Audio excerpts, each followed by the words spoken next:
ನಾಲ್ಕೇ ಮಾತಾಡ್ತೀನಿ. ಮೊದಲು ಏನೇ ಆಗ್ಲಿ ಬದಲಾವಣೆ ಆಗ್ಬೇಕಂದ್ರೆ ನಾವು ಜನಗಳೆಲ್ಲ ಒಗ್ಗಟ್ಟಾಗಬೇಕು. ನಾವು ಜಾತಿ ಧರ್ಮ ಅನ್ನೋದು ಫಸ್ಟ್ ಬಿಡ್ಬೇಕು. ಈ ರಾಜಕಾರಣಿಗಳ ಗುಲಾಮರಾಗೋದು ಫಸ್ಟ್ ಬಿಡ್ಬೇಕು. ಇವತ್ತು ರಾಜಕಾರಣಿಗಳು ನಮ್ಮ ಗುಲಾಮಗಿರಿ ಮಾಡ್ಕೊಂತ ಇವತ್ತು ಈ ಸರ್ಕಾರಿ ಶಾಲೆ ಮುಚ್ಚಂತ ಪರಿಸ್ಥಿತಿ ಬಂದಿದೆ. ಯಾಕಂದ್ರೆ ನಾವು ಅವ್ರು ಹೇಳ್ದಂಗೆ ಕೇಳಕತ್ತೀವಿ, ನಾವು ಹೇಳ್ದಂಗೆ ಅವ್ರು ಕೇಳ್ತೀವಿಲ್ಲ. ಜನರಿಗಾಗಿ ಜನರಿಗೋಸ್ಕರ ಇರ್ತಕ್ಕಂಥ ಈ ಸರ್ಕಾರ ಇವತ್ತು ಅವ್ರು ಹೇಳ್ದಂಗೆ ನಾವು ಕೇಳೋಂಥ ಪರಿಸ್ಥಿತಿ ಬಂದಿದೆ. ಆವಾಗಲೇ ನಮ್ಮ ಡಾಕ್ಟರ್ ಸಾಹೇಬ್ರು ಒಂದು ಮಾತು ಹೇಳಿದ್ರು.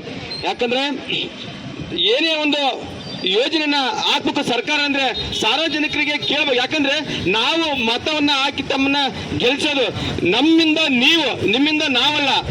ನಾವೇನು ನಿಮ್ಮನ್ನ ಕಾಂಗ್ರೆಸ್ ಆಗ್ಲಿ ಬಿಜೆಪಿ ಆಗ್ಲಿ ಯಾವುದೇ ಪಕ್ಷನ ಗೆಲ್ಸಂತ ಶಕ್ತಿ ನಮ್ಮ ಜನಸಾಮಾನ್ಯರಿಗೆ. ಮೊದಲು ನಾವು ಅರ್ಥ ಮಾಡ್ಕೋಬೇಕು, ಯಾವ ಸರಿ ಯಾವ ತಪ್ಪಂತ, ಯಾರಿಗೆ ಗೆಲ್ಲಿಸ್ಬೇಕು ಯಾರಿಗೆ ಬಿಡ್ಬೇಕು ಅನ್ನೋದನ್ನ.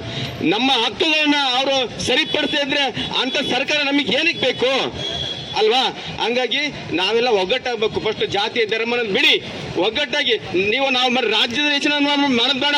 ಇಡೀ ಬರೀ ನಮ್ಮ ತಾಲೂಕಿನಲ್ಲೇ ಎಷ್ಟೋ ಶಾಲೆಗಳಿಗೆ ಕೊಠಡಿ ಸರಿಯಾಗಿಲ್ಲ, ಬಿಸಿಲಲ್ಲಿ ಕುಂದು ಓದಿಸ್ತಾರೆ. ಇಲ್ಲೇ ಗುರುಭವನ ಸರ್ಕಾರಿ ಶಾಲೆ ಇದೆಯಲ್ಲ, ಆ ಶಾಲೆಯಲ್ಲಿ ಮೊದಲು ಕೊಠಡಿ ಇರಲಿಲ್ಲ.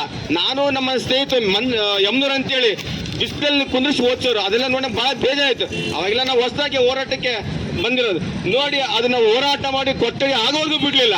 ಆಮೇಲೆ ಕಾಂಪೌಂಡ್ ಇರಲಿಲ್ಲ, ಆ ಕಾಂಪೌಂಡ್ ಒಳಗಡೆ ಏನೇನೋ ಕೆಟ್ಟ ಕೆಲಸ ನಡೆದಿದೆ, ಆ ಮಕ್ಕಳ ಕಡೆಯಿಂದ ಕಸ ಹೊಡಿಸ್ತಾರೆ. ಅಂತ ಪರಿಸ್ಥಿತಿ ನಾವಿದೆ. ಹಂಗಾಗಿ ನಾವೆಲ್ಲ ಒಗ್ಗಟ್ಟಾಗೋಣ. ಮೊದಲು ಇನ್ನೊಂದ್ಸಲ ಲಾಟ್ ಕೊನೆಯದಾಗಿ ಹೇಳ್ತೀನಿ, ರಾಜಕಾರಣಿಗಳ ಗುಲಾಮರಾಗೋದನ್ನ ಬಿಟ್ಟು ನಮ್ಮ ಹಕ್ಕುಗಳಿಗೋಸ್ಕರ ಹೋರಾಟ ಮಾಡೋಣ. ಒಂದು ಕೈಯಿಂದ ಆಗಲ್ಲ ಏನೇ ಗೆಲ್ಲಕ್ಕೆ. ನಾವೆಲ್ಲಾ ಧರ್ಮದವರು ಕೂಡ ಒಂದಾದ ಮಾತ್ರ ಗೆಲ್ಲಕ್ಕೆ ಸಾಧ್ಯ ಅಂತ ನಾನು ಮಾತು ಮುಗಿಸ್ತೀನಿ. ಜೈ ಹಿಂದ್, ಜೈ ಕರ್ನಾಟಕ.